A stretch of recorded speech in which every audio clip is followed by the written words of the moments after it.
Bismillahirrahmanirrahim. In the name of Allah, the most beneficent, the most merciful. Dear learning community, your very own instructor Zarina Fraz with another topic from English grammar. कोशिश करूंगी कि अच्छे से आपको समझ में आ जाए और आप उसको रियल लाइफ में इम्प्लीमेंट कर सकें. जी, टॉपिक है use of make. And if we talk about the word make, अपनी नेचर में ये वर्ड जो है ये वर्ब है, जिसका उर्दू में मतलब होता है बनाना. आप इसको बहुत अच्छे से जानते और पहचानते हैं. आप इसके साथ बहुत सारे जुमले बनाते हैं, like she is making tea, she made something, इस तरह करके आप इसको यूज करते हैं. लेकिन आज एक स्पेशल कॉन्टेक्स्ट में हम मेक का इस्तेमाल देखेंगे. देखते हैं, एग्जाम्पल सेंटेंस की तरफ आ जाए. She makes her children do their work. And if we talk about the translation, Urdu translation of the sentence, it will go like, वो अपने बच्चों को काम करवाती है. ठीक है. और अगर इस उर्दू सेंटेंस की हम डायसेक्शन करें, इसके पार्ट्स अलग अलग करें, तो हमें देखने को क्या मिलता है. Just have a closure look. वो सब्जेक्ट है.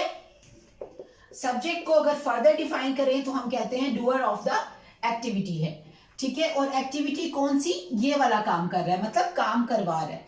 उसके बाद बच्चे हैं जो एक काम को कर रहे हैं. इट मींस बच्चे अगेन सब्जेक्ट हैं.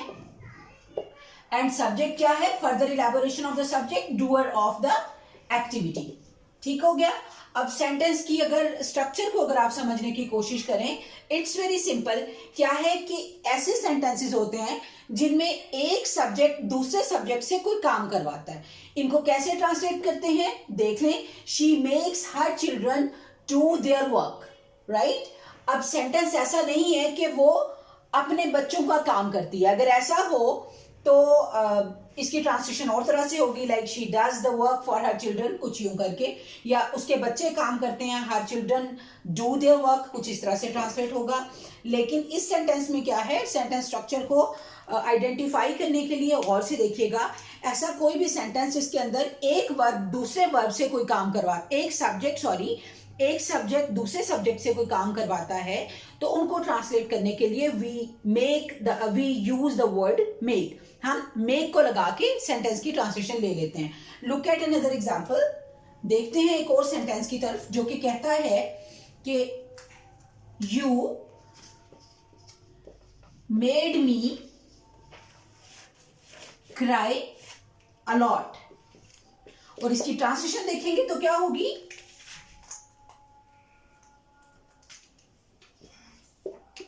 तुमने मुझे बहुत रुलाया. ये इसकी ट्रांसलेशन है. और अगर इस उर्दू सेंटेंस की डायसेक्शन करूं आपके सामने, तो इसको भी देख लीजिए. तुम is the subject, means that the doer of the activity. इसने एक काम किया. कौन सा काम किया? रुलाया. ठीक है. अगेन कौन रोया? मैं रोया. Again this is the subject, doer of the activity. ठीक है. और इसने कौन सी एक्टिविटी की? ये रोया. यानी एक सब्जेक्ट ने दूसरे सब्जेक्ट से कोई काम करवाया. कैसे ट्रांसलेशन की? You made me cry a lot. लेकिन इसके साथ साथ वो नॉलेज जो हम टेंसेस का ले चुके हैं, उसको भी साथ के साथ इंटैक्ट रखना है. हमारे यहाँ प्रॉब्लम ये होता है कि हम चीजों को इंटीग्रेट नहीं करते, लिंक नहीं करते. When we switch from one topic to the other, तो पिछला जो टॉपिक होता है उसका सारे का सारा नॉलेज जो है हम भूल जाते हैं. अब इसमें गौर से देखें.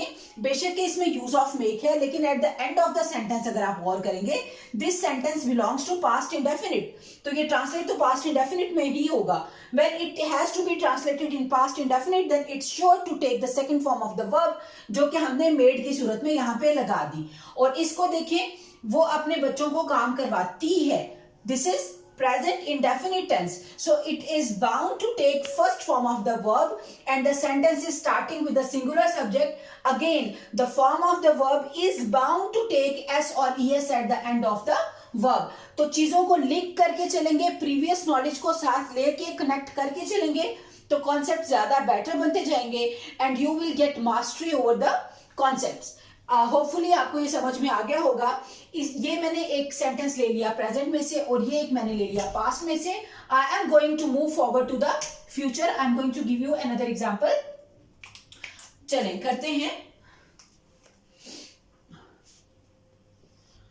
आई विल हम इसको बोलते हैं, पास्ट में बहुत ज्यादा इस पे क्वेश्चंस उठा करते थे विल और शेल के यूज पे। आजकल कोई नहीं इतना कोई इस पे फोकस नहीं करता है।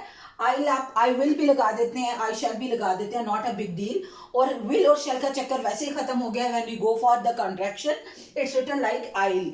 अब इसको कोई आइल पढ़े, आई विल पढ़े या आई शैल पढ़े, इट्स ओके, इट्स एक्चुअली आइल। सो क्या करेंगे, आई मेक हिम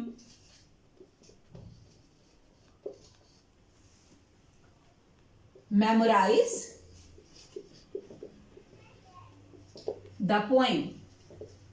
क्या मतलब, इसकी ट्रांसलेशन को देख लें, फिर उसकी डायसेक्शन करेंगे और आपको समझ आ जाएगी। क्या है ट्रांसलेशन इसकी, मैं उसको नज्म याद करवा दूंगी। तो क्या होगा, ऐसे नहीं होगा कि मैं नज़म याद कर लूंगी जो उसको मिली है, वो नहीं है, या वो नज़म याद कर लेगा, ऐसा भी नहीं है। Again look at the sentence, the words in the sentence. मैं क्या है, again subject means that doer of the activity. कौन सी एक्टिविटी, याद करवाना, ठीक है। और उसके बाद नज़म याद करना, उसको वो करेगा तो वो सब्जेक्ट है, डूअर ऑफ द एक्टिविटी है। फिर वही बात होगी कि एक सब्जेक्ट है, दूसरे सब्जेक्ट को कोई काम करवा रहा है। So we are going to use the word make to translate the sentence. क्या होगा, I will make him learn the poem, I will make him memorise the poem. मैं उसको नज़म याद करवा दूंगी। तो क्या है, ये हमने किया use of make in the future sentence, the future tenses.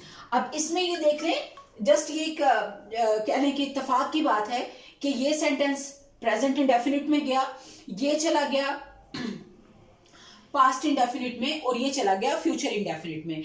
It's not that कि मेक का इस्तेमाल आप सिर्फ इंडेफिनिट में कर सकते हैं, ऐसा नहीं है, आप किसी में भी कर सकते हैं। जैसे अगर इसको हम कंटिन्यूअस के सिनारियो में देखें तो हम ये भी कह सकते हैं, she is making her children do their work, यानी वो अपने बच्चों को काम करवा रही है। और इसी तरह तुमने मुझे बहुत रुलाया, इसको अगर हम कंटिन्यूअस के सिनारियो में देखेंगे तो क्या हो जाएगा, तुम मुझे बहुत रुला रहे हो, तो you are making me cry a lot, ये इस तरह से हो जाएगा, ठीक है। मैं उसको नज़म याद करवा रही हूंगी, I will be making him memorise the poem.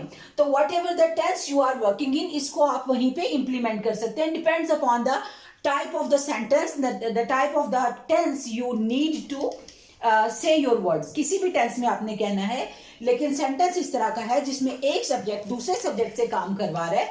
Try